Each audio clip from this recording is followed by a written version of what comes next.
O debate será moderado pela professora da Universidade do Brasil e especialista em Direito Administrativo Maria Augusta Rost, com os seguintes painelistas. Uma salva de palmas, sim.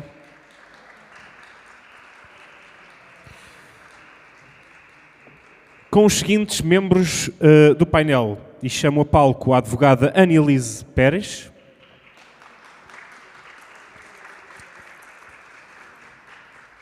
Do Tribunal de Contas da União, Ministro Bruno Dantas.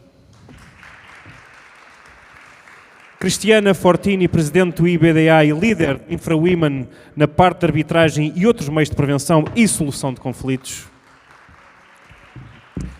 Flávia Tâmega, Diretora Jurídica da Arteris S.A. Podem tomar os vossos lugares. Muito obrigado.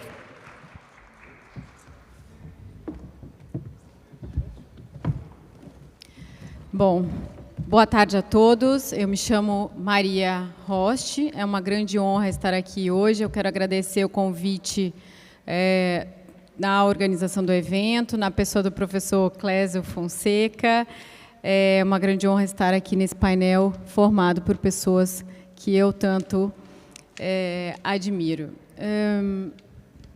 Recentemente, o presidente do Supremo Tribunal Federal do Brasil, ministro Edson Fachin, endereçou uma palavra, uma mensagem aos juízes do Brasil, mencionando que uma das prioridades da sua gestão à frente do Poder Judiciário é o incentivo aos métodos extrajudiciais de resolução de disputas. Daí nós percebemos a importância que o Poder Judiciário brasileiro dá a esse tema das resoluções de disputas. E também há muito tempo nós temos visto o Poder Legislativo no Brasil tratando de normas em abstrato, leis que incentivam a inclusão de mecanismos como arbitragem, os DBs, conciliação e mediação nos seus contratos de infraestrutura.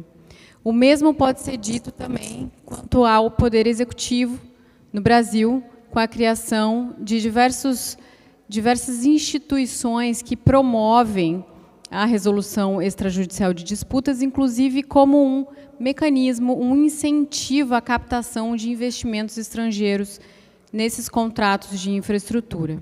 E, mais recentemente, também, o nosso Tribunal de Contas da União, aqui representado pelo excelentíssimo ministro Bruno Dantas, teve, por sua iniciativa, a criação de um ambiente também de fomento a esses métodos de resolução de disputas, que é a SESEX Consenso, a Secretaria de Controle Externo de Solução e Prevenção de Conflitos.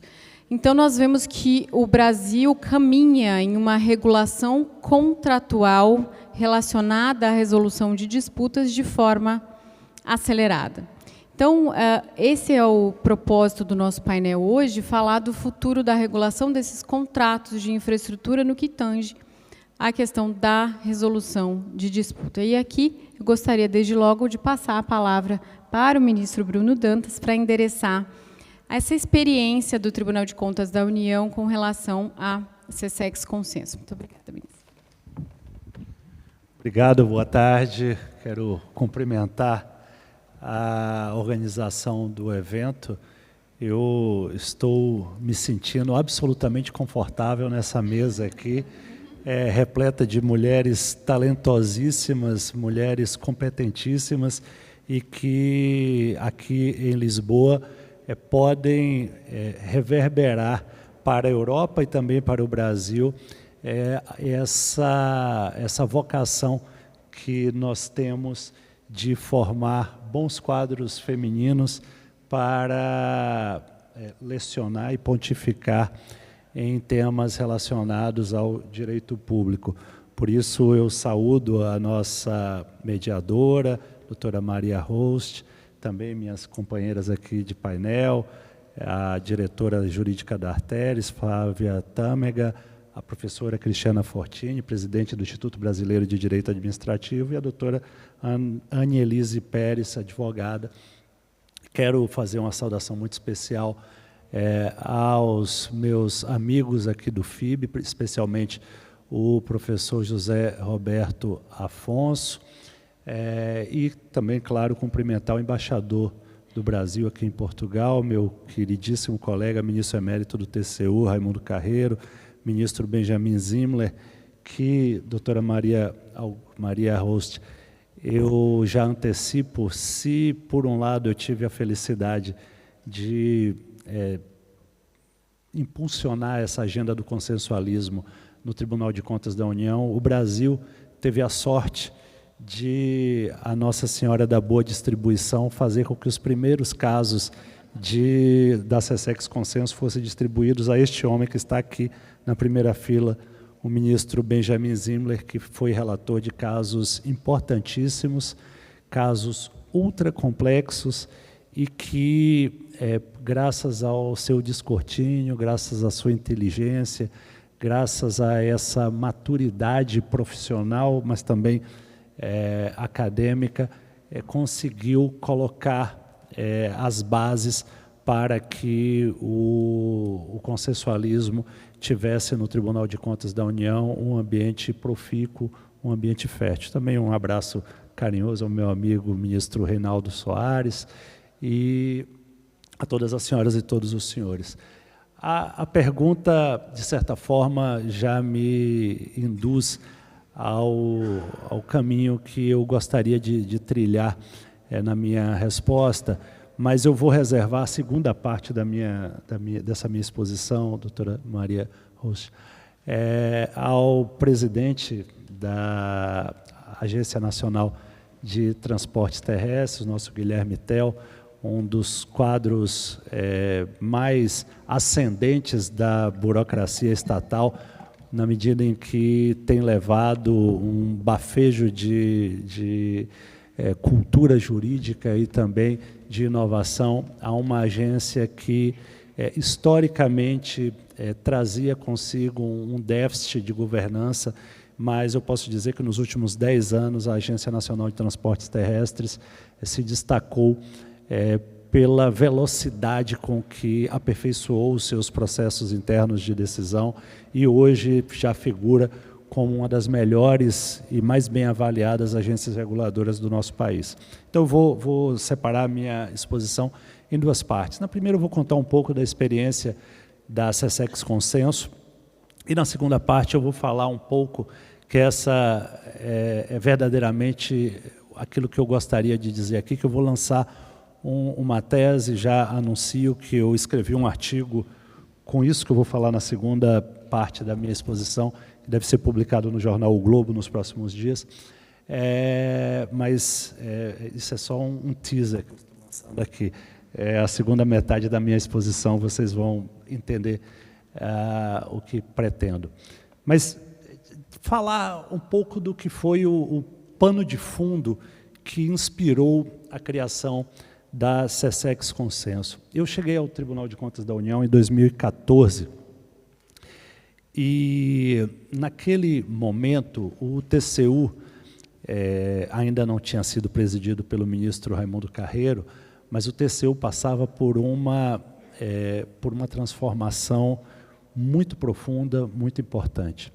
Um presidente, no final da década imediatamente anterior, chamado Benjamin Zimler, havia tido a clarividência de contratar uma consultoria da OCDE para que nós fizéssemos, Tribunal de Contas da União do Brasil, fizéssemos uma revisão entre pares com algumas nações que a OCDE escolheria para revisar os nossos principais processos. O principal processo que o Tribunal de Contas da União do Brasil examina é o único em que ele não decide, ele apenas opina, ele é apenas um perito. A análise das contas do presidente da República. Para qualquer outro gestor do Brasil, o tribunal julga as contas e pode imputar responsabilidades, pode imputar débito. O único gestor do Brasil que o Tribunal de Contas da União não tem competência para julgar, apenas para emitir um parecer, emitir uma opinião prévia, é o presidente da República. O ministro Benjamin Zimler contratou essa consultoria da OCDE para que nós fizéssemos uma revisão crítica dos nossos processos internos e do nosso relatório. E o TCU sempre foi muito cioso das suas competências, mas, sobretudo, cioso da qualificação dos seus quadros técnicos. E é muito frustrante quando nós temos uma autoestima muito elevada e nos deparamos diante do espelho, e o espelho nos mostra que nós temos algumas imperfeições. E foi isso que aquela revisão entre pares nos revelou. Os colegas da OCDE, ao concluir o seu relatório, disseram: olha, vocês fazem um relatório de contas de presidente da República formidável do ponto de vista contábil. Entretanto, isso aqui não é uma auditoria financeira. Vocês não sabem fazer auditoria financeira. Vocês simplesmente verificam se aqueles números estão corretos e se eles foram lançados adequadamente. Isso é uma belíssima análise contábil, só que a competência de vocês, o mandato de vocês, transcende a análise meramente contábil. Ela é também financeira, patrimonial e, mais importante, de performance operacional. E aí, nós iniciamos ali, 2009, 2011, essa capacitação dos nossos auditores para fazerem um tipo de auditoria que depois nos levou a sermos, pela primeira vez, nos quase 80 anos de história da Organização das Nações Unidas, eleitos para o Conselho de Auditores da ONU. É um board composto por 3 membros, que são os presidentes dos tribunais de contas de 3 países eleitos pela Assembleia Geral de 194 membros da ONU. Eu fui o primeiro brasileiro eleito, porque nesses 15 anos que se passaram entre a iniciativa de Benjamin até a nossa postulação de uma cadeira no board da ONU, nós aprendemos a fazer auditoria financeira. Mas nós não aprendemos só a fazer auditoria financeira, e eu acho que aqui eu coloco um pouco do que é uma sequência de gestões bem-sucedidas.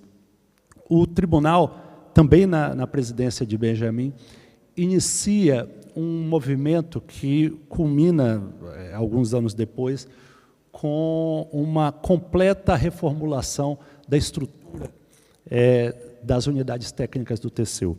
Antes nós tínhamos a primeira SESEX, segunda SESEX, 10ª SESEX, 40ª SESEX, e cada uma cuidava de alguns setores da atuação governamental que ia de A a Z. Então, por exemplo, a primeira SESEX cuidava do Ministério da Educação, ia desde a compra de papel até as políticas públicas de educação. É evidente que um auditor treinado para verificar se o edital para a compra de papel, esse mesmo auditor não necessariamente é capaz de produzir análises profundas e de alto nível sobre, por exemplo, a política nacional de educação básica. Se as metas estabelecidas no Plano Nacional de Educação estão sendo atingidas, quais as estratégias que não estão funcionando. Então, o tribunal começa a fazer, em 2011, 2012, 2013, uma mudança na sua estrutura, que se chamou de especialização, e, a partir desse movimento, nós criamos, desculpe, doutora Maria Rost, se eu estou me alongando, mas é porque esse fio da meada precisa ser contado para que nós cheguemos no que foram os anos 2015 a 2020. Nesse movimento de especialização vieram as famosas CEINFRAs do TCU, que substituíram as CEFIDs. CEFIDs era a Secretaria de Fiscalização de Desestatização. As CEINFRAs foram o passo seguinte, a especialização dessas secretarias. Nas CEINFRAs, o que se fazia fundamentalmente era o controle externo de todos os atos das agências reguladoras, e o controle externo de todos os processos de desestatização, que haviam começado ali no ano de 2008, 2009, nós começamos a fazer em escala industrial processos de desestatização. Qual foi o grande problema que se abateu sobre o Brasil? Não sei se todos se recordam, 2009, 2010, o Brasil vivia uma efervescência de desenvolvimento econômico. O Brasil cresceu 8% em 2009, cresceu outros 8% em 2010. O presidente Lula elegeu a sua sucessora, que nunca tinha se candidatado a nada na vida, mas ganhou a eleição em 2010. E aquelas projeções geraram um otimismo exagerado que se refletiu nas projeções dos estudos de viabilidade econômica dos projetos que iriam a leilão naqueles anos subsequentes. Então, nós tivemos, por exemplo, o aeroporto do Galeão, que teve mais de 1000% de ágio no momento do leilão. É importante dizer também, deixa eu só desligar esse troço aqui que está vibrando aqui no meu colo. É importante dizer também que, àquela altura, nós tínhamos pouca cultura institucional na elaboração de bons contratos de concessão e de parceria público-privada. Nós estávamos aprendendo a mexer com isso. Então, nós tínhamos dois elementos muito nocivos presentes numa única circunstância. Nós tínhamos uma ilusão de crescimento. Quem não se recorda da capa da The Economist, com o Cristo Redentor, com um foguete nos pés, dizendo que o Brasil estava decolando? A revista, que é símbolo do liberalismo europeu, dizendo isso. Projeções, vou te dar um exemplozinho que nós resolvemos na Sessex Consenso, esse exemplo é uma delícia. O Brasil, naqueles anos, iria sediar a Copa do Mundo de 2014 e as Olimpíadas de 2016. Acontece que a cidade de Cuiabá era a cidade sede da Copa do Mundo. E quando Cuiabá foi escolhida como cidade sede, havia uma expectativa de que Cuiabá se tornaria a meca do turismo ecológico da América Latina. Então, o aeroporto de Cuiabá foi concedido, o ministro Benjamin, Vossa Excelência se recorda muito bem disso, o aeroporto de Cuiabá foi concedido à iniciativa privada, 2 anos antes da Copa do Mundo, com o compromisso de 2 anos depois se construir uma segunda pista ao custo de 800 milhões de reais. Eu não preciso dizer para vocês que Cuiabá não se tornou a meca do turismo, do ecoturismo na América Latina. O Brasil entrou numa crise profunda, veio a Lava Jato, veio o impeachment da presidente Dilma, veio o desequilíbrio dos contratos. Quando o Brasil achou que sairia disso, veio a Covid. E nós chegamos em 2023 com o seguinte quadro: o aeroporto de Cuiabá havia tomado multas pesadíssimas, a ANAC vinha fiscalizando e impondo multas regulatórias igualmente pesadíssimas ao aeroporto, e a pergunta era: se o fluxo de passageiros hoje é menor do que era em 2014, que sentido faz construir uma segunda pista ao custo de 800 milhões de reais?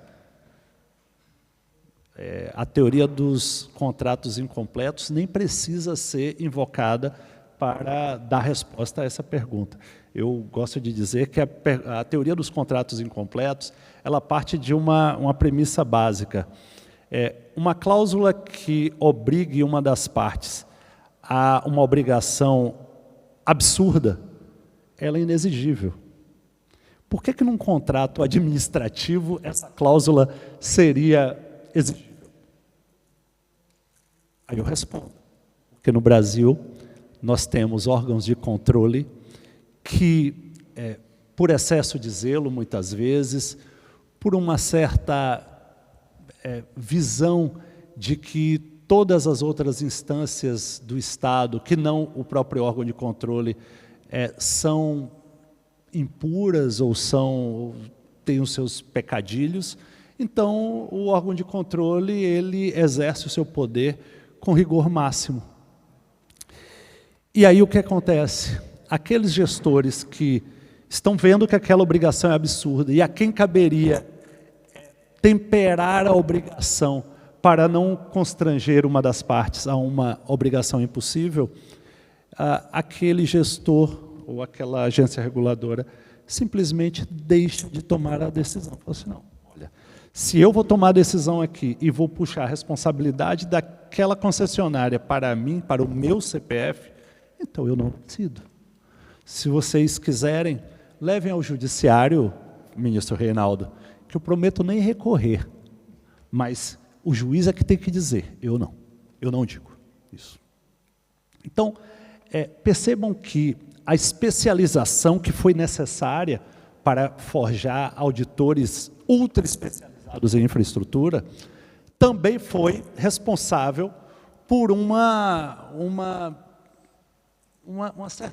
certa síndrome de super-homem. Os nossos auditores, por vezes, acham que são responsáveis por resolver todos os problemas do universo. E outro dia, eu ouvi de uma auditora minha, ministro Carreiro, uma frase extraordinária. Ela falou assim, gente, nem tudo que acontece de errado no mundo é responsabilidade nossa corrigir. Existem algumas coisas que acontecem de errado que nós temos que olhar e lamentar que não é da nossa competência corrigir. Mas nós não podemos sair expandindo a nossa zona de competência só porque estamos vendo um erro acontecer. É para isso que existe a delimitação de competências na Constituição e nas leis. Pois muito bem. Essa ultra especialização que o tribunal se impôs gerou esse fenômeno, que é o fenômeno do auditor que quer ganhar o salário de auditor, quer ter as garantias de autonomia técnica que o auditor tem, mas ele quer fazer política pública. Ele quer tomar decisões de política pública. Ele quer tomar decisões regulatórias. Ele não quer se cingir a uma análise de que a agência reguladora, embora não tenha adotado a melhor decisão no seu campo de visão, ele adotou uma escolha válida, suficientemente fundamentada. Então, nós, por conta dessa ultra especialização, passamos a nos deparar com esse fenômeno. E vejam como a vida é feita de trade-offs. Quando nós não tínhamos auditores especializados, a nossa falha era de outra natureza. Agora que nós temos auditores ultra especializados, nós corremos o risco da usurpação, da invasão. E, de certa forma, isso se agrava quando vem a Lava Jato, a Operação Lava Jato, para os nossos colegas estrangeiros, uma operação do Ministério Público, com a Polícia Federal, com a Receita Federal, com a Justiça, e que revela ao país um escândalo de corrupção enorme. De certa forma, pelo seu gigantismo, a Lava Jato acaba por criminalizar setores da vida pública que não estavam envoltos no esquema, mas que, como numa época escura, qualquer pequeno movimento na sombra parece que é aquele bicho que está andando nas sombras. Então, a Lava Jato acabou jogando na vala comum os corruptos e aqueles agentes públicos que, não sendo corruptos, de certa forma, tomaram decisões que, por serem inovadoras, tinham pouco lastro na literatura da época, mas exatamente porque estavam lidando com setores da economia que precisavam de inovação, assumiram o risco. E aí vem a posteriori uma criminalização da vida pública e esses gestores são jogados na mesma vala de outros gestores que haviam cometido crimes. Isso nos cria um problema gravíssimo, porque nós tínhamos dezenas de contratos de concessão de rodovia, dezenas de contratos de concessão de aeroportos, dezenas de contratos de concessão de ferrovia, que estavam desequilibrados e as nossas agências reguladoras, Guilherme pode dar esse depoimento, sabiam que aqueles contratos precisavam ser reequilibrados, mas ninguém tinha coragem. Eu me recordo o caso que nós homologamos recentemente, o caso de Cuiabá é só o exemplo mais escandaloso, é o mais visível, e nem ele, a ANAC, tinha coragem de assinar. Agora, e o acordo da Via Bahia, Guilherme? Quem no Brasil teria coragem de assinar um cheque de 800 milhões de reais para uma concessionária ruim, deixar a concessão 15 anos antes, e a nova concessão, ministro Benjamin, se chama, a rodovia vai se chamar Rodovia 2 de Julho, sabe por quê? Porque vai ser a segunda data em que os baianos se livraram dos portugueses, porque era uma concessionária de propriedade de uma empresa portuguesa. O governador da Bahia disse, olha, vai se chamar 2 de julho. 2 de julho, para quem não sabe aqui, é a data da independência da Bahia. Em 7 de setembro de 1822, o Brasil declarou a independência de Portugal, mas as tropas portuguesas se amotinaram em Salvador, e somente em 2 de julho de 1823 elas foram expulsas. Por isso, 2 de julho é considerada a data da independência da Bahia. Então, essa rodovia se chama 2 de julho porque é quando os baianos vão se ver livres dessa concessionária que tinha a responsabilidade de operar algo como 800 quilômetros no estado da Bahia. Sei que não é um bom exemplo para a gente contar em Portugal, mas eu tenho certeza que vocês também têm empresas brasileiras aqui para falar mal. Então, está aberta a temporada de acusações mútuas. Mas é verdade, quem teria coragem de assinar um cheque de 800 milhões de reais? Ninguém teria. E aí, já me encaminhando aqui para o final, nós conseguimos sentar à mesa, eu reuni os ministros do tribunal e disse, olha, nós temos um problema aqui, eu tenho uma ideia. Eu passei uma temporada na França, fazendo um pós-doutorado na Sorbonne, e eu tentei entender um pouco como é que os franceses lidam com isso. Claro que lá eles têm um sistema diferente do nosso para... Obrigado, doutora Cristiana. Para a jurisdição envolvendo o Estado. O Conselho de Estado lá tem responsabilidades consultivas e também jurisdicionais. Aqui nós não temos jurisdição, no Brasil nós não temos jurisdição administrativa, mas eu perguntei para alguns professores, para alguns membros do Conselho de Estado, para alguns membros da Corte de Contas na França, e todos me disseram, Bruno, olha, a questão para nós é razoavelmente simples. Quem acompanha a elaboração da modelagem do edital precisa ser dotado de uma câmara de mediação para tentar compor conflitos, porque se são contratos incompletos, ao longo de 30 anos, muitos conflitos vão surgir.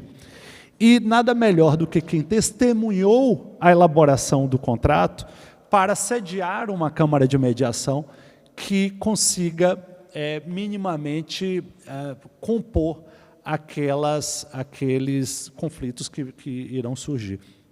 E aí eu tive a ideia de criar a nossa câmara de mediação.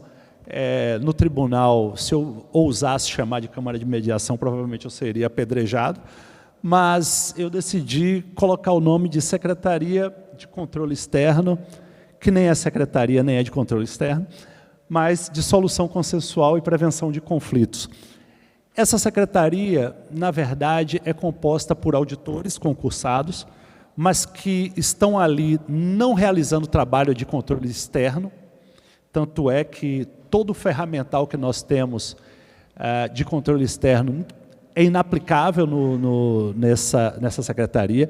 Nos acórdãos que homologam as soluções consensuais, nós não expedimos recomendações, nós não expedimos determinações, nós não sancionamos gestores, porque aquilo não é um processo de controle externo, aquilo é um processo administrativo. Então, o nome da secretaria, claro, foi uma fórmula para que eu pudesse escapar, pelo menos, das críticas mais rasas, aquelas, né, que não compreendem a essência, mas não gostam antes de serem apresentados. Então, eu coloquei um nome que é incoerente com o próprio objeto do serviço, mas que é composta por auditores que, Reinaldo, eu brinco dizendo que os auditores, diferentemente dos advogados, os auditores são treinados para encontrar problemas. Quem é treinado para encontrar solução é advogado. Se aparece na sua frente um advogado que só encontra problema, desconfie. E se aparece na sua frente um auditor que só encontra solução, também desconfie. Né? São papéis diferentes.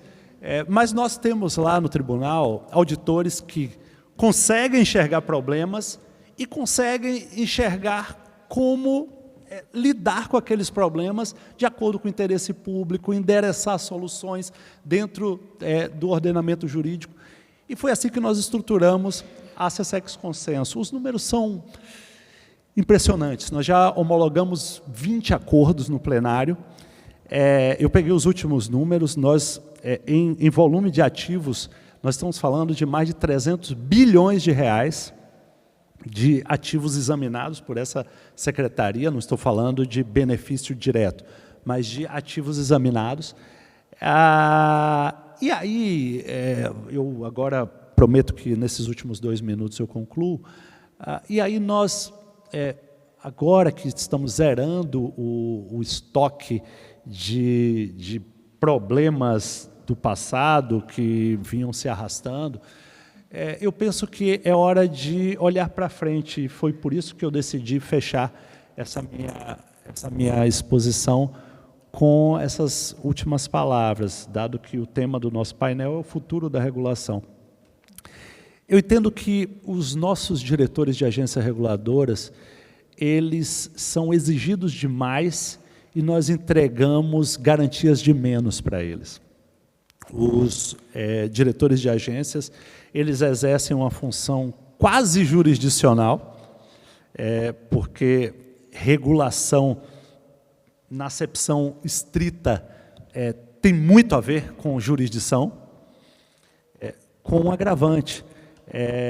Envolve aspectos econômicos, envolve aspectos tecnológicos, envolvem questões hipercomplexas que muitas vezes eu diria 99% das vezes, os juízes ficam alheios. Quando surge uma questão ultra especializada, o que o juiz faz? Nomeia um perito.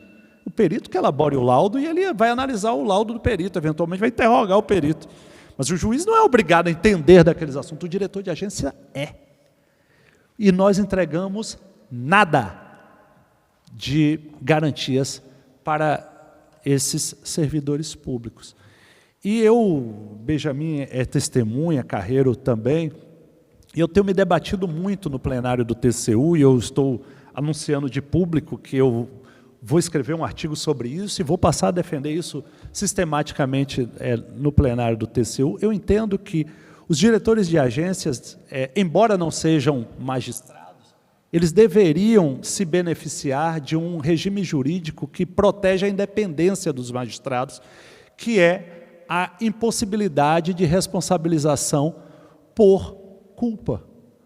O diretor de agência, ele só pode ser responsabilizado se agir com dolo ou fraude, assim como a lei determina que aconteça com os magistrados.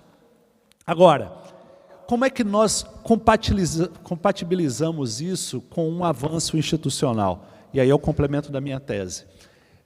Eu entendo que, se a agência reguladora possui um relatório de análise de impacto regulatório e o diretor da agência, seja para concordar, seja para discordar, mas ele conhece os fundamentos, ele conhece a análise de custo-benefício, ele conhece, aquele relatório foi feito com transparência, ele colocou todas as questões e ele concorda com aquele relatório, em hipótese alguma, esse diretor da agência pode ser punido por erro grosseiro ou culpa grave.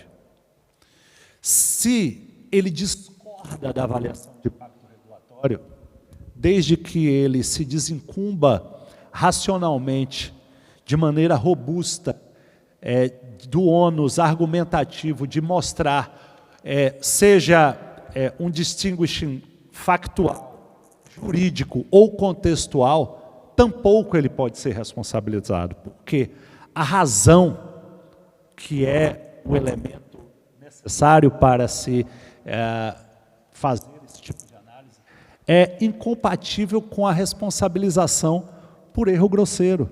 Erro grosseiro comete quem age com arbítrio, quem age com irracionalidade, quem age contra um estudo que demonstra por A mais B que a melhor solução é A e não B.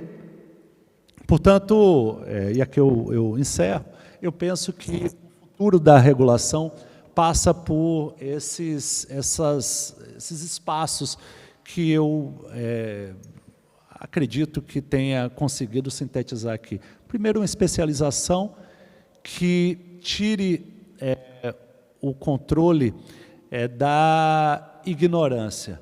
Segundo, uma especialização que respeite o espaço decisório do gestor público e do regulador. E terceiro, um regime de responsabilização que seja compatível com a razão. Muito obrigado.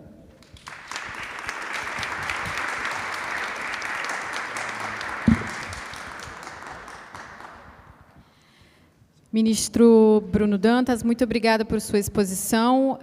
Eu devo dizer que temos aqui na plateia alguns diretores e ex-diretores de agência, o doutor Guilherme, doutor Tiago Campos, doutor Marcelo Guaranis, doutor Juliano Naumann, e tenho certeza que ficaram muito contentes em ouvir sobre essa sua tese, a qual eu devo aderir integralmente para dizer que, sim, um ato administrativo motivado de forma legal deve ser, sim, sustentado e não cabe a responsabilização por esses diretores. Mas, com relação à iniciativa da SESEX Consenso, acho que fica aqui o painel, nosso dever de parabenizar a atuação do Tribunal de Contas, de Sua Excelência, também do ministro Benjamin Zimler, que tenho certeza que também contribuiu para essa iniciativa.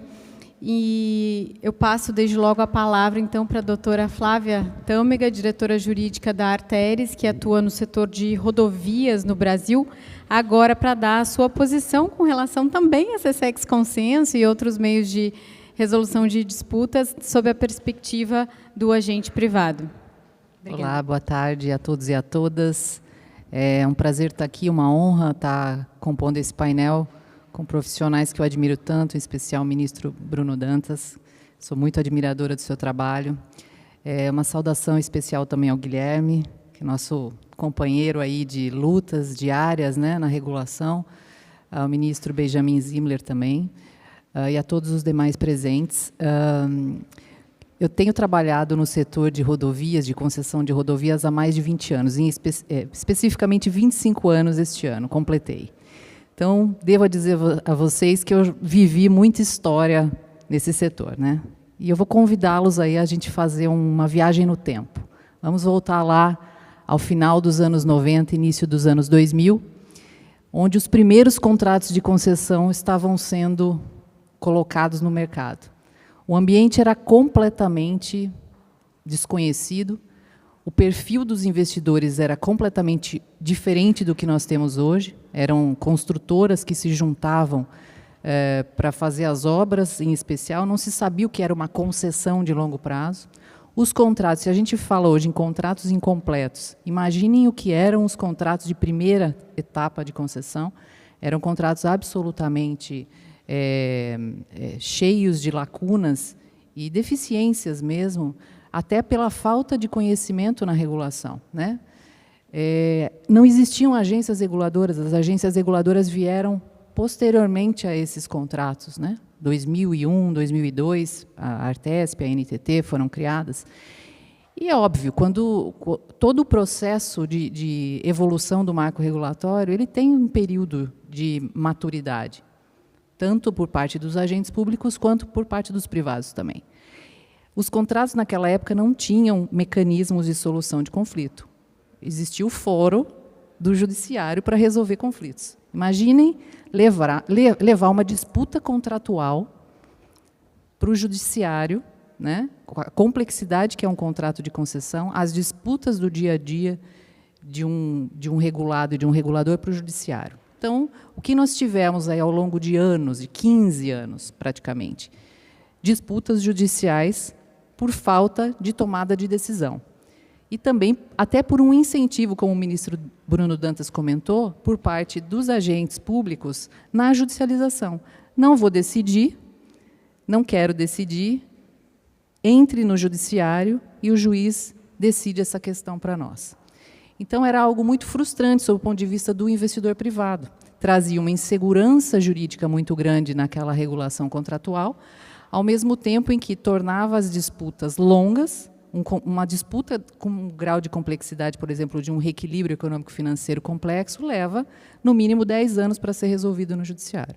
Então, um cenário absolutamente desestimulador, sob o ponto de vista do investidor privado, que nos levou, por fim, a uma situação de inviabilidade de muitos desses contratos. Muitos desses contratos, como o ministro comentou, foram assinados naquela fase que a gente achava que a coisa ia, que o Brasil ia decolar, e, na verdade, isso não aconteceu. Eu cito como exemplo uma das nossas concessionárias, a Autopista Fluminense, que é localizada no estado do Rio de Janeiro. O estado do Rio de Janeiro tinha uma perspectiva maravilhosa de crescimento com o Comperj, com o Porto Açu, justamente na época em que o contrato foi assinado. A projeção de tráfego dos estudos feitos pelo governo super exponencial, muito grande, porque realmente o Estado prometia um crescimento muito grande. As empresas que participaram do leilão deram ofertas consideráveis ali, né, acreditando no ativo. E, por fim, as crises que se sucederam ao longo dos anos acabaram levando esse contrato à inviabilidade. Então, o acionista, né, nossos acionistas, colocavam todo ano 100 milhões de reais, todos os anos, para fazer esse ativo parar em pé. Não há como manter um ativo dessa forma. Ou o investidor vai tomar o prejuízo, ou ele vai deixar de cumprir as obrigações e levar o contrato à caducidade. Nós não tínhamos sequer um mecanismo de sair amigavelmente desses contratos. Somente em 2017 que veio a lei da relicitação,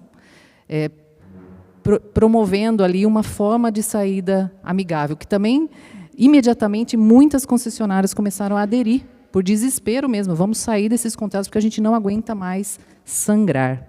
Né? Veja só que situação. E aí vem, né, como eu lembro muito, ministro, eu estava num evento da Comissão Federal da OAB de Infraestrutura lá em Brasília, o senhor foi dar uma palestra lá, o senhor falou duas coisas que me chamaram a atenção, isso foi ano de 2019, não me esqueça. O senhor falou assim, há duas coisas que eu entendo que são super importantes na gestão dos contratos de concessão. Primeiro, as agências reguladoras, elas precisam se organizar institucionalmente. Se não houver governança, não há confiança. Assim, se me permite dizer, um conceito de controle responsivo. Né? Quanto mais preparadas e mais institucionalmente aprimoradas as agências estiverem, menos controle elas terão. E, o segundo ponto que o senhor comentou ali foi, quero estabelecer no TCU uma câmara de mediação. Lá o senhor usou essa palavra, uma câmara de mediação. E todo mundo ficou ali bastante impressionado e esperando que isso acontecesse. Estamos aqui, neste momento, vivendo essa época disruptiva, né, no Brasil, de renegociação desses contratos. E eu comento com vocês que nós já estamos no terceiro contrato, né, na terceira repactuação aprovada pelo plenário, no Grupo Arteres, 3 concessionárias da segunda etapa de concessão. Essa repactuação, falando especificamente sobre isso, elas são bastante disruptivas sob o ponto de vista de mudança do modelo econômico-financeiro do contrato, política tarifária, matriz de risco. Ela leva a uma modernização desses contratos, adotando parâmetros de quinta etapa, o que há de mais moderno em termos de regulação da NTT, de forma a facilitar também a gestão desses contratos. E acho que um ponto super importante que surgiu no meio dessas negociações, né, em que participam a NTT, Ministério dos Transportes, TCU, AGU e o particular, a concessionária, foi a necessidade de se evitar o risco moral e sistêmico. E, para tanto, a previsão do processo competitivo. Né? No começo, claro, nós que queríamos e queremos ficar com os ativos, pensamos, nossa, não queremos que tenha um processo competitivo, a gente quer manter o contrato. Mas, no fim, estudando exatamente todas as mudanças que estavam sendo promovidas, o processo competitivo ele vem para dar segurança a todos, inclusive a nós, particulares, que estamos participando desse processo. Legitima o processo, traz para a mesa a possibilidade de outros players darem descontos ali no valor da tarifa e acontecer uma troca de controle, porque o que é interessante também não é uma nova licitação, é uma troca, uma transferência de controle de um ativo já existente para um outro controlador, acionista controlador.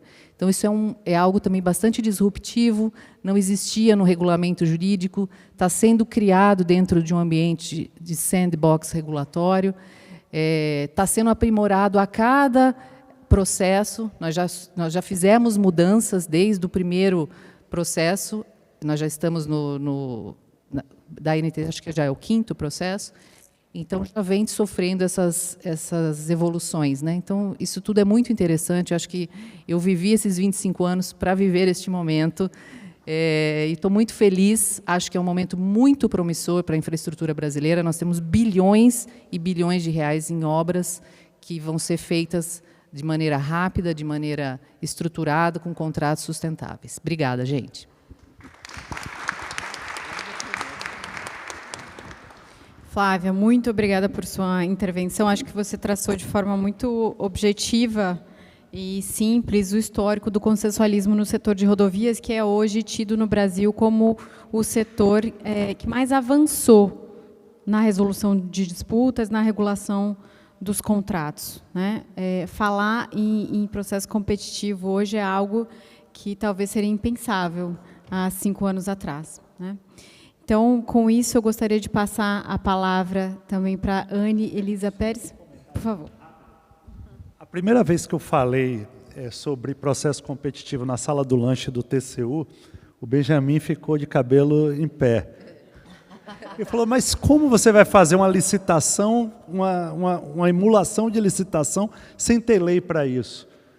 Exatamente isso, é uma transferência assistida de controle com um teste na Bolsa de Valores, não é uma licitação, mas evidentemente que eu não expliquei com todos os detalhes, que posteriormente ele ouviu e se convenceu de que podia ser uma boa solução. Obrigada pela intervenção, ministro. Bom, é o que vemos, né? O direito administrativo sendo gestado nas agências reguladoras e também no âmbito do controle externo. Doutora Anne Elisa Pérez, doutora em Direito pela PUC São Paulo, especialista em infraestrutura, vai nos brindar hoje com uma fala sobre a experiência prática dela de mais de 20 anos trabalhando com infraestrutura, esses contratos e os dispute boards no Brasil, algo que também houve uma certa intervenção do posicionamento dos ministros do Tribunal de Contas ao determinar que o Instituto fosse regulamentado pela NTT, e o foi, e hoje nós já vemos os primeiros dispute boards figurarem nos contratos, seja do setor de rodovias, ferrovias e também no setor portuário. Anne, com você. Bem, boa tarde, boa noite já a todos. Primeiro quero agradecer a você, Maria Augusta, pelo convite. Estou extremamente honrada em compor esse painel aqui com o ministro Bruno Dantas, minhas queridas Flávia e todas vocês. E é uma honra com essa plateia qualificada e uma responsabilidade. Eu tinha feito aqui um roteiro, eu vou sair dele. Vou devagar um pouquinho. Eu acho que a primeira observação que a gente tem que fazer é o seguinte: ministro Bruno Dantas, cuidado com o que deseja, porque tudo se realiza. Então, é assim, muito cuidado nesse caminho. E que continue desejando coisas boas. O que eu tenho para dizer é o seguinte: a idade tem que ter algum benefício, de certa forma, né? Nesses 30 anos aí de experiência em infraestrutura, processos de Tribunal de Contas, eu sou advogada raiz e hoje eu transito aí nesses meios adequados de resolução de conflitos, vamos dizer assim. Eu acho que o que eu assisti no curso desses 30 anos, para além de uma evolução do ponto de vista regulatório, de toda a infraestrutura, com a criação das agências e etc., foi uma evidente evolução do posicionamento dos órgãos de controle. Isso, dentro desse contexto todo, conta e muito. Os órgãos de controle têm uma ascendência sobre as decisões administrativas muito, muito grande. Então, a evolução autorregulatória dos órgãos de controle para essas questões em que você abre os contratos administrativos para o diálogo e não apenas para as disputas, em que você permite que isso seja feito sem um viés de entender que em toda conversa, em toda consensualidade, há ali um veio de corrupção e etc., porque a gente não pode partir da anomalia, né? A gente tem que partir, a princípio, da legalidade, é importantíssimo para a consolidação do que se viu nos últimos anos. O que eu quero dizer? Eu acho que a sociedade ela se estruturou, principalmente do ponto de vista dos contratos públicos, de forma bastante complexa. Isso leva a uma constante e irregular mexida, um constante e irregular desenvolvimento do aspecto regulatório no que toca a esses contratos públicos. Isso é o que a gente assistiu nos últimos anos. Um crescimento dos aspectos regulatórios, uma discussão aprofundada, como disse a Flávia, um aprimoramento disso no curso dos anos. Se nós pegarmos no Brasil as concessões de aeroportos, que não são tão antigas quanto as concessões rodoviárias, nós percebemos que dos editais, dos contratos da primeira fase, para os contratos da última fase, há uma diferença regulatória absoluta. Os contratos são completamente distintos. Dentro desse contexto, a única coisa e a única certeza que a gente tem é que, se há contrato, há disputa. E a disputa ela não é uma anomalia contratual, né? Mas assim nós encarávamos as disputas até alguns anos atrás. E a disputa ela era relegada para o fim do contrato, né? Os contratos previam lá na última cláusula, isso aqui, é isso, tal, regula-se dessa forma, tal. Se tiver algum problema, a gente leva para o judiciário. Era assim que se regulava a disputa nos contratos. Contratos absolutamente complexos, do ponto de vista regulatório, de objeto, de controle, mas era dessa forma que as disputas eram reguladas. Hoje, com a participação de diversos atores, tanto das agências quanto dos órgãos de controle, e de um amplo debate em torno de soluções um pouco mais adequadas sobre os conflitos, esses contratos começaram a ser, do ponto de vista regulatório, mais aprimorados no que toca a resolução de disputas. O que a gente assiste hoje, né, é uma participação coletiva sobre essa discussão. Eu mesma participo de um grupo de estudos no TCU, liderado pelo Rafael Martins, pelo Nicola e etc., que ele se destina a discutir e a entender o que é o Dispute Board. O Dispute Board, ele é um instituto contratual, colocado dentro do contrato, é uma importação, antes vou explicar de onde vem o Dispute Board, né? Ele é uma importação de modelos de contratos internacionais, né, FDIC, entre outros modelos, adotados pelos bancos de desenvolvimento, pelos bancos de fomento, financiadores de infraestrutura, baseados no que a gente acredita que são modelos adequados para a consecução dos contratos.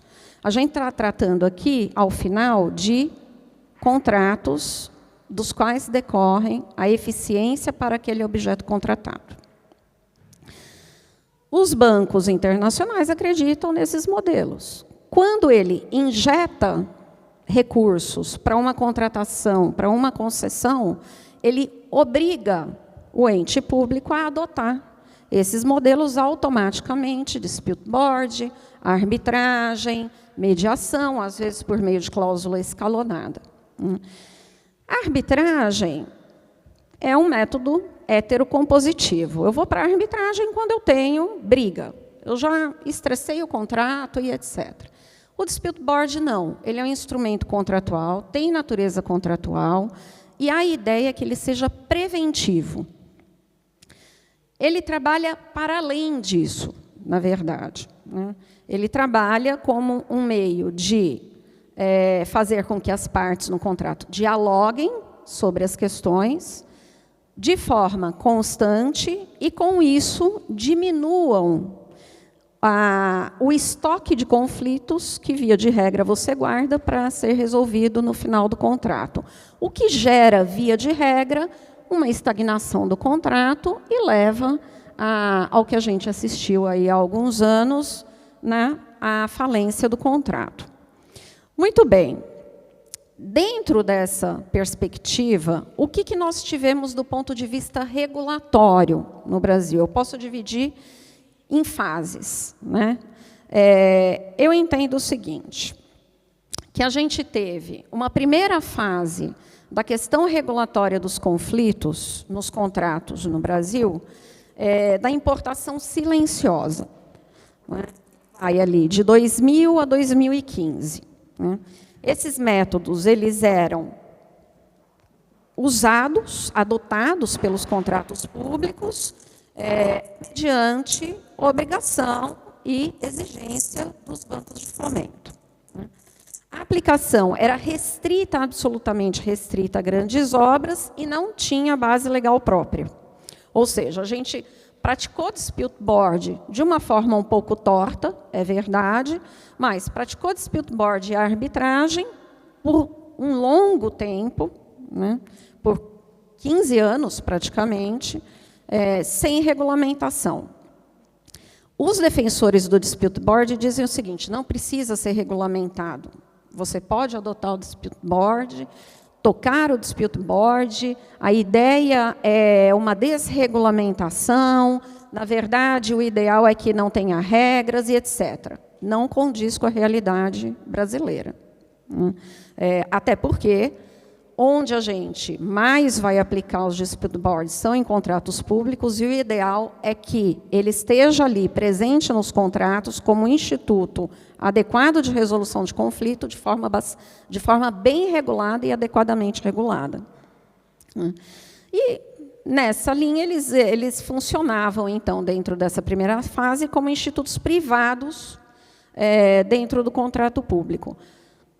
Foram praticados em alguns contratos, né, linha 4 do metrô em São Paulo, mesmo para contratos na fase das Olimpíadas e etc., de forma um pouco não adequada, vamos dizer assim. Por quê? Porque o dispute board ali ele visava resolver o conflito, mas ele não prevenia o conflito. E a principal função do DB, né, já chamando aqui intimamente os dispute board, é prevenir o conflito, né, fazer com que as partes dialoguem e etc. Né. Tem uma segunda fase nisso, que é uma consolidação pragmática dos DBs, né, que eu entendo que vai aí de 2015 a 2020. Por quê? Porque a gente começou a ter litígios decorrentes dessa primeira fase dos contratos elevadíssimos, de valor absolutamente elevados, com custas absolutamente insustentáveis, ainda que em arbitragem, né?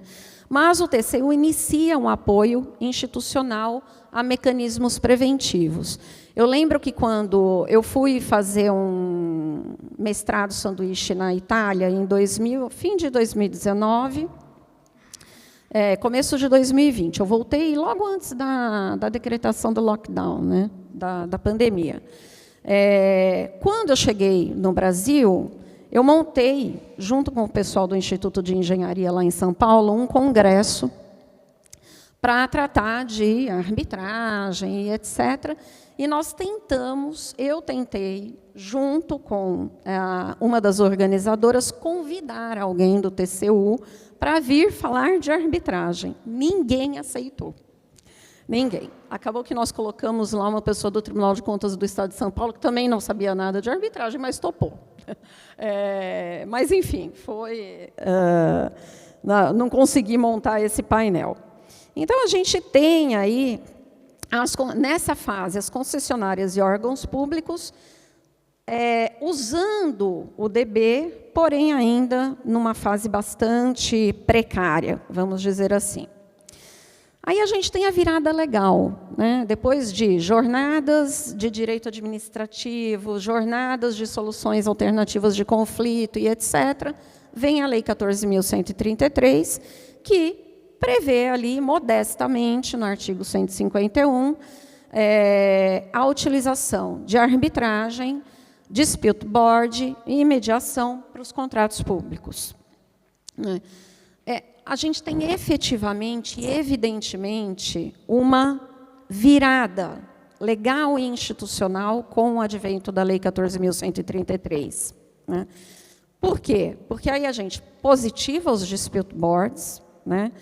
A gente confere um pouco mais de segurança ao gestor para padronizar e adquirir legitimidade para utilizar os dispute boards dentro dos contratos, e ele deixa de ser, então, só um experimento, né? Ele passa a fazer parte da política pública que se extrai daquele objeto específico daquele contrato. Bom, e aí eu tenho uma quarta fase, que é a regulação setorial, que é a que a gente vive agora, e nós estamos agora começando.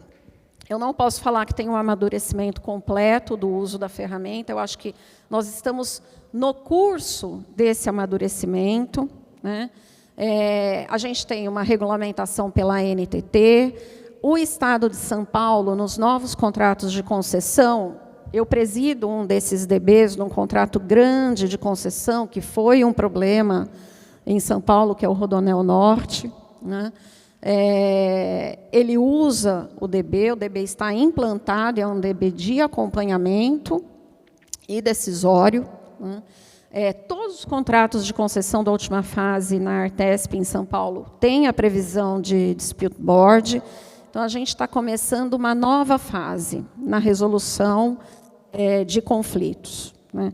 Que vai dar, certamente, maturidade, segurança jurídica, confiabilidade para o Instituto, desde que a gente atenda a todos os seus requisitos. Desde que os membros sejam altamente especializados, e aí eu acho que a gente tem que chamar a atenção para isso. Não é possível compor um dispute board só porque eu te conheço, aquele professor é legal e etc. Os membros têm que ser especializados na matéria do contrato, têm que entender da matéria, têm que entender como funciona um dispute board, porque o DB ele não faz a gestão do contrato, ele não substitui o gestor. Ele é uma ferramenta que auxilia a gestão do contrato. Para fechar, a única coisa que eu gostaria de acrescentar em relação a isso, né? De todos os estudos aí que eu faço em relação à DB, é uma constante, porque eu acredito realmente que o DB pode servir aos contratos, e acho que o grande desafio do dispute board é para os pequenos contratos, principalmente para as concessões de saneamento, onde a gente tem concessões locais nos municípios, e os agentes precisam estar preparados para lidar com essa ferramenta. Então, acho que isso é algo que a gente ainda é um desafio, nós precisamos alcançar, mas os números dizem o seguinte, que um contrato com dispute board, ele gera aproximadamente 2% de disputa para a arbitragem ou para o judicial. Então, o que sai das decisões, o que sai do dispute board, em 98% ou mais, 98% dos casos, não vira uma disputa posterior. O que tira aquela pecha de que é só mais um step no contrato administrativo, não adianta nada, é uma gastança de dinheiro. Outro dado que é relevante é o seguinte, os DBs custam, em relação ao valor dos contratos, se considerarmos os valores iniciais, de 0,025% a 0,5% do valor do contrato, ou seja, é nada perto do que você pode gastar numa disputa posterior, ou mesmo se a gente pensar no custo de uma obra paralisada. Esse DB do Rodoanel, ele é público, não tem problema nenhum dizer sobre os seus dados, mas fato é que a obra ficou, as obras iniciais, que não era uma concessão, eram obras em lotes, as obras ficaram paralisadas por mais de 6 anos, né, dentro de uma operação também que determinou a paralisação dos contratos, eram 6 lotes, paradas por 6 anos, a concessionária assumiu agora, refez o orçamento e a obra custa praticamente o triplo do que inicialmente se considerou que poderia custar. Ou seja, obra parada também é um custo para o erário. O DB dá segurança jurídica, dá garantia ao gestor, ele arrefece o temor do gestor em assinar os aditivos, em reequilibrar os contratos. A ANTT fez uma resolução bastante cautelosa em consulta pública. A AGU hoje terminou de fechar uma consulta pública agora, eu acho que, né, a gente vai falar sobre isso aqui ainda. Então, nós estamos em ebulição em relação aos DBs, mas é um instituto no qual eu acredito e eu acho que é um acréscimo regulatório importante para a resolução de disputas. Desculpe se eu falei demais, porque me empolgo, né? Obrigada.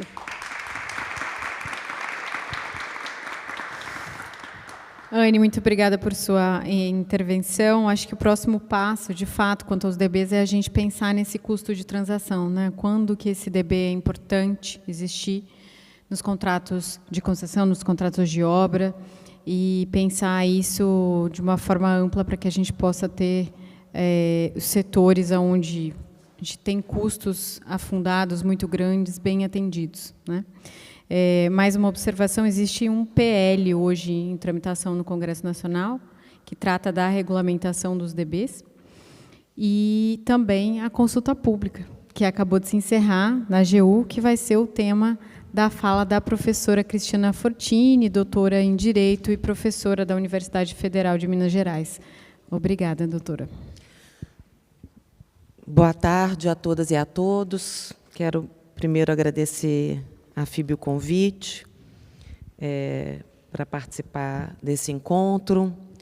É um prazer estar aqui com o ministro Bruno Dantas. Eu tenho a alegria de presidir o IBDA e de ter promovido um encontro sobre consensualidade, de uma certa forma, para ratificar todo o projeto da SESEX Consenso e a ideia de consensualidade liderada pelo ministro Bruno Dantas. Então, um prazer estar aqui também na condição de presidente do IBDA e estar com o ministro Benjamin Zinler, que é um companheiro de jornadas de IBDA, digamos assim, muito frequente durante a minha gestão, e de estar aqui com essas mulheres que eu conheço de outros ambientes.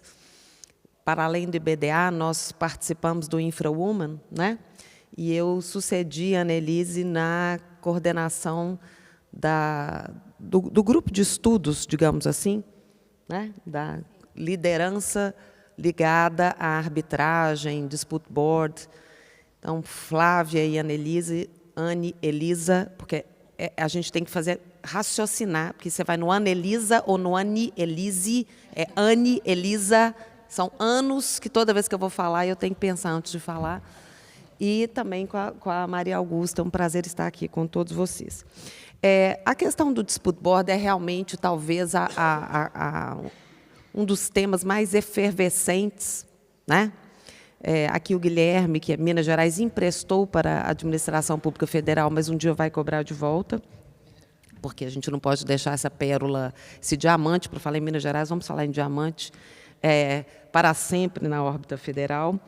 Mas a questão dos dispute boards é realmente um tema de uma efervescência muito grande. Semana passada, eu e a Elisa estávamos em São Paulo, exatamente participando de um encontro de mulheres de infraestrutura e a discussão sobre os dispute boards. Eu sou do tempo em que sequer se usava essa expressão e que os comitês de deliberação de conflitos dos contratos de infraestrutura eram absolutamente para inglês ver. Bom, não sei se os portugueses sabem por que a gente usa essa expressão para inglês ver, mas significa dizer que eles não tinham nenhuma efetividade. Eu me lembro de advogando para a concessão de presídio de Minas Gerais, perceber que, na prática, ali estava um representante do poder concedente, que era, às vezes, o fiscal do contrato, que tinha, então, eventualmente, já gerado algum tipo de manifestação desfavorável à empresa. Do outro lado estava, às vezes, o diretor executivo, o diretor-presidente da empresa concessionária, portanto, pessoas que se aproximavam daquele locus de debate com as suas manifestações já pré-concebidas. E existia uma dificuldade imensa dessas partes encontrarem um terceiro membro para o dispute board, porque deveria ser um membro de consenso, e o dissenso precedia a instalação dos comitês. Graças a Deus, a gente foi percebendo uma evolução no tratamento desta matéria.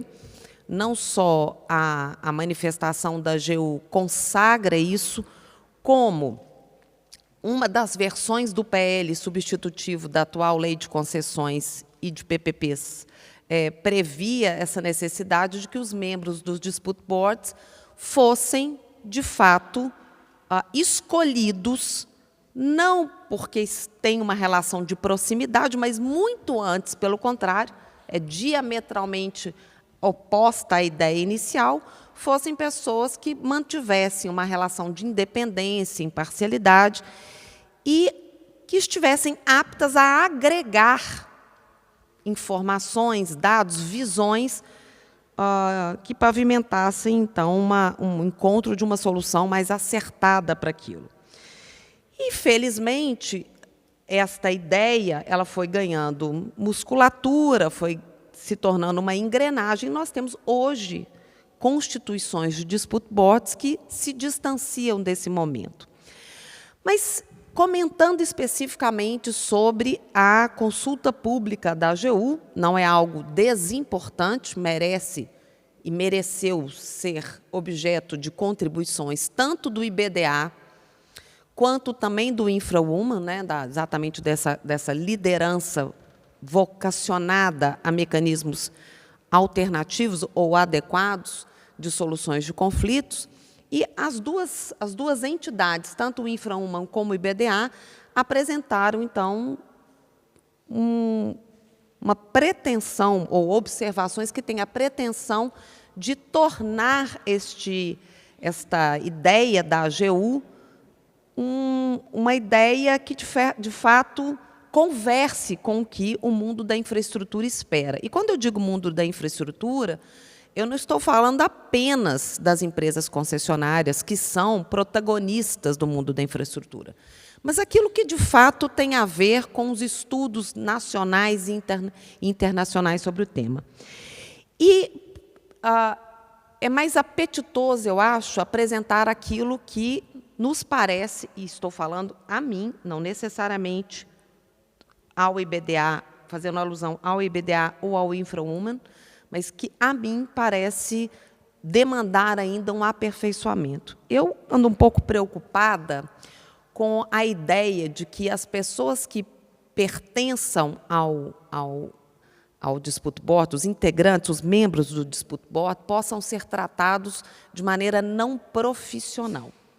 E por que digo isso? Porque, na versão sobre a qual nós nos debruçamos, eles não seriam remunerados. E, obviamente, não faz sentido nenhum que se espere que eles sejam especialistas e não simplesmente pessoas que foram laçadas na rua porque estavam desocupadas e aí resolveram, então, se enveredar por um caminho de soluções de conflitos, de contratos que, mais ou menos, mantêm algum grau de complexidade, ainda que a gente fale de contratos do cotidiano da administração pública com a internalização da ideia na 14.133, que se espere que eles sejam aptos a tanto e que, ao mesmo tempo, não exista um padrão remuneratório condizente. Quer dizer, é inviável amalgamar as duas ideias. A necessidade de um ambiente de profissionalização e de pessoas que tenham qualidade, aptidão técnica, para tanto, leva necessariamente à importância de que venham a ser remunerados. Em segundo lugar, me deixa um pouco sobressaltada a previsão de que, das decisões dos dispute boards, possa ter, isso pode até ser convencionado contratualmente, mas como cláusula geral, dentro de uma pretensão da AGU de contribuir para isso, que dessas decisões possa haver pedidos de reconsideração. Eu fico pensando o quanto que pedidos de reconsideração, ainda que se trate de um dispute board não vinculante, não enfraquecem aquilo que vem a ser o ambiente dos dispute boards. Eu não sei se faz sentido, realmente tenho uma dúvida, se faz sentido admitir pedidos de reconsideração. Acho que, mais uma vez, isso tende a tirar toda a força, toda a preponderância que se pretende de um dispute board, sobretudo se ele for vinculante. Afinal, as partes entenderam que aquela decisão deveria fazer lei entre elas. E pedir reconsideração significaria, de alguma forma, enfraquecer o que foi decidido. Claro que se poderia imaginar que algum grau de esclarecimento faça sentido a partir de uma decisão do dispute board, mas não uma reconsideração. E uma coisa também que me causa um pouco de perplexidade é a ideia de que os dispute boards, isso foi objeto da nossa discussão na semana passada, não devam ser permanentes. Lá no nosso encontro, realmente houve uma divisão, eu acho até que 50%, 50% das manifestações, sobre a necessidade ou não de eles serem permanentes, ou de, eventualmente, serem constituídos transitoriamente, ou até ad hoc. Quanto mais os membros acompanham aquele contrato, a sua execução, preventivamente, e não só quando o litígio emerge, quanto mais estão íntimos com toda a rotina e o cotidiano do contrato, mais a sua atuação pode ser efetiva e pode, de fato, contribuir para que as partes, ao invés de se separarem, convirjam para o propósito daquela relação contratual. Então, a ideia de que os dispute boards não sejam permanentes, como regra, me causa também um pouco de estranheza. Eu não afasto a possibilidade de termos dispute boards temporários, transitórios, mas me parece que, do ponto de vista do aperfeiçoamento, deveríamos considerar um mecanismo permanente como um mecanismo mais afinado. E, finalmente, pensando talvez de forma mais vanguardista, eu não consigo também entender por que nós temos tanta dificuldade de entregarmos outras porções de competência para esses comitês de disputa. Vejam que, tanto na 14.133, quanto na Lei Paulista de Dispute Boards, paulistana, na verdade, de Dispute Boards, quanto na Lei Belo Horizontina de Dispute Boards, quanto na consulta pública, no material levado à consulta pública pela AGU, o que se entrega a esses comitês de prevenção e solução de conflitos são temas geralmente muito voltados à questão financeira, reequilíbrios, indenizações, mas se tem uma resistência imensa para imaginar que também pode se entregar ao Dispute Board, e aí, mais uma vez, pensando de forma pessoal e não entendendo que isso deva ser algo que o IBDA implanta ou defende, ou que o InfraUma, menos ainda, eu não sei por que nós não poderíamos imaginar que os Dispute Boards também venham a se pronunciar sobre sanções, ao menos sobre determinados tipos de sanção. Se estamos diante de pessoas que guardam independência, imparcialidade, se estamos diante de pessoas que foram chamadas a participar do cotidiano daquele contrato, especialmente se os contratos envolverem aspectos mais complexos, e se são pessoas que são especialistas, portanto, elas preenchem todas as condições para estarem ali, por que não imaginar que elas pudessem também se pronunciar sobre o aspecto das sanções? Nós, no Brasil, entendemos as sanções de uma maneira muito sacrossanta. Não é à toa que a ideia da SESEX Consenso causou perplexidade para alguns, foi objeto de manifestações de editoriais, né? Gerou e não é à toa que o IBDA resolveu participar junto com o TCU desse movimento em prol da atuação consensual do Tribunal de Contas. Porque se tem uma ideia de que as sanções são sempre ferramentas em prol do interesse público, são sempre ferramentas que, de alguma forma, militam a favor da coletividade, e numa relação público-privada, se imaginaram sanções, são sanções sempre contra o privado, porque não se conceberia sanções a serem colocadas a favor da administração pública. Nós não estamos falando que pagamentos com correção monetária possam ser sanções, naturalmente. E aí, dentro dessa lógica, a noção de sanções é uma noção que vem a ser enaltecida exatamente porque seriam mecanismos de fazer com que o privado se domesticasse, se amoldasse aquilo que a administração pública pretende. E, nesse sentido, não se conceberia algum tipo de modelagem, algum tipo de visão mais procedimental e menos formalista da questão das sanções. Só que nem sempre as sanções favorecem o interesse público. Nem sempre as sanções são, de fato, mecanismos de atuação do interesse público.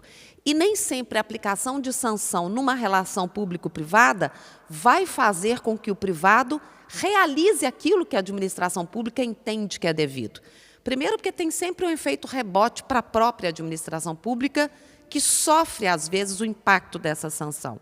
Sofre, se não naquele momento, ela pode vir a sofrer adiante, quando, por exemplo, num mercado muito pequeno, muito reduzido de players, aquele determinado player não possa vir a participar de uma licitação, porque recebeu uma sanção de tal monta que ela o tira, pensando, por exemplo, numa sanção de inidoneidade. É uma pena que a 14.133 não tenha sido expressa e mais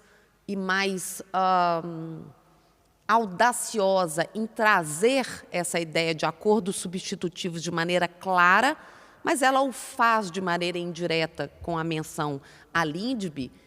E se eu posso, pela LINDB, artigo 26, fazer acordos substitutivos, eu devo poder fazer acordos substitutivos também no âmbito dos contratos administrativos. Se eu posso fazer acordos substitutivos em face de improbidade administrativa ou práticas de corrupção, porque as duas leis assim prevêem, eu devo poder fazer acordos substitutivos também em matéria de execução contratual.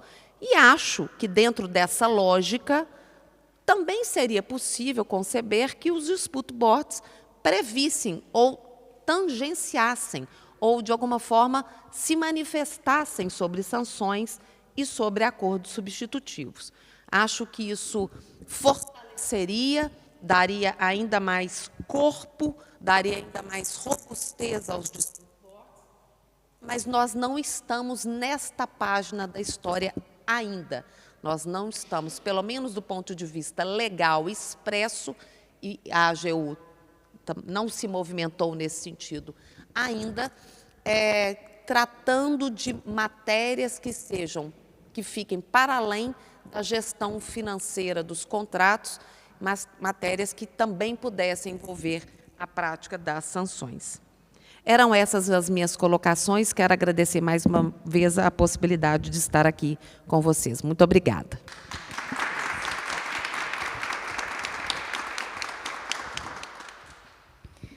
Muito obrigada, professora Cristiana.